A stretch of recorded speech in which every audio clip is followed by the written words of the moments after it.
Di Natale. That the question of antibiotic resistance was previously within this area, so I've got a few more questions to ask on that issue. I recall that was the information I was given at last estimate. So my question relates to the 2003 strategy on antibiotic resistance. So I just want to know whether there's been any evaluation done of the strategy that was produced by the department. I think I'd have to take that on notice, Senator. I can't tell you off the top of my head. Okay.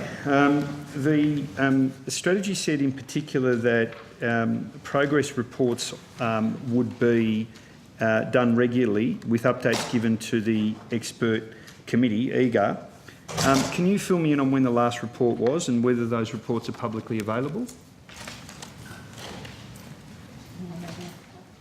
I'll have to take that on notice. I'm sorry, Senator. Is the strategy still active? I mean, is it defunct? What status does it have?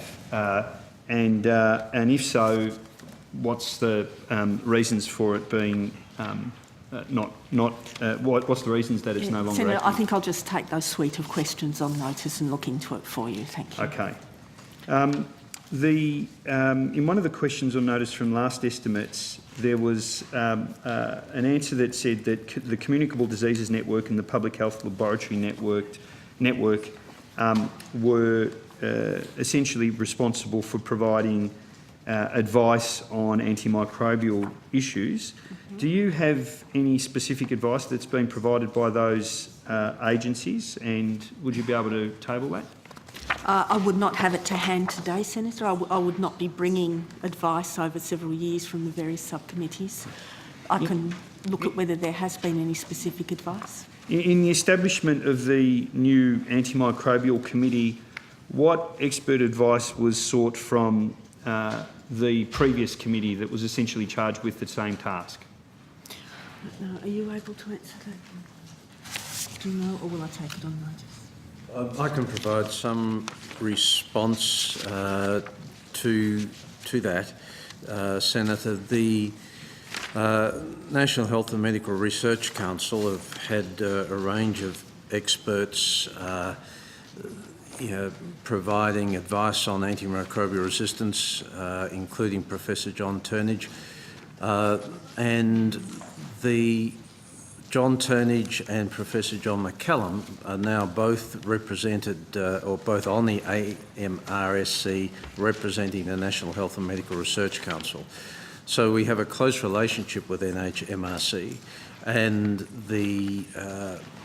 it was felt that having separate committees dealing with that, one within NHMRC and the broader group, which has a more direct access, as I've said earlier, to RMAC and health ministers, would be duplication of work. So this is all now being consolidated, Senator. Okay. I wasn't able to explore this previously, but it's certainly relevant here because, as far as I've been informed, this is the area that was charged with implementing the result of the antimicrobial strategy. Does the department, and in particular this area, see itself as the lead agency when it comes to providing a coordinated approach to the issue of antimicrobial resistance? Well, in relation to the process of the Antimicrobial Resistance Standing Committee, given its broad ranging representation, I believe that it is best placed to provide broad national input on this topic, and as I've mentioned earlier, it going through a principal committee and on which all chief health officers sit, then going to RMAC. It enables the deliberation of this committee to be considered right across the states and territories in the Commonwealth, Senator, and I think it has a far better chance of having visibility and having its work seriously considered. And look, I think I'd give you an additional answer to that, Senator. He's in charge on this.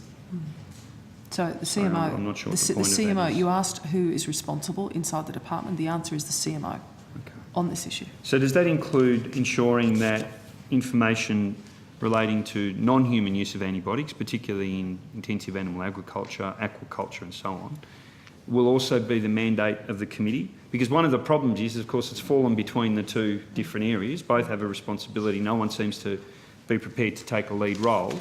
I'll certainly hold you to that issue. For example, APVMA, the role that the state and territories play when it comes to veterinarians, off-label use, all of those sorts of issues, which seem to be happening in an incredibly disjointed and uncoordinated way.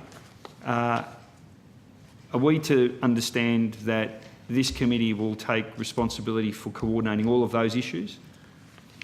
Bearing in mind that they're not within the health portfolio? No, so Senator, he has responsibility for coordinating inside the portfolio. The point you make about relationships across agriculture, etc., are absolutely well made.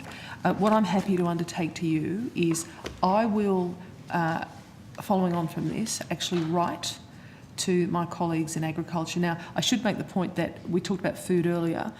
We have, the Food Regulation Standing Committee has a representative, a deputy secretary, come from agriculture to that meeting, and PISC, which is terribly named, nearly as good as Frisk.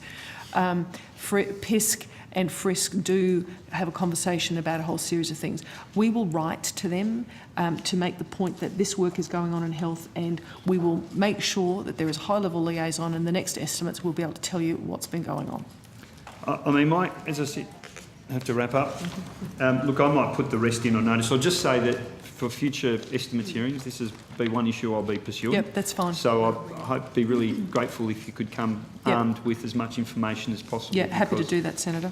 And we agree with you. This is a major problem. Yes, I mean, just to finish off by saying Jedicar identified all of these issues 10 years ago. We're going through the same thing we went through 10 years ago. Nothing happened then, and I'm concerned that nothing's going to happen now.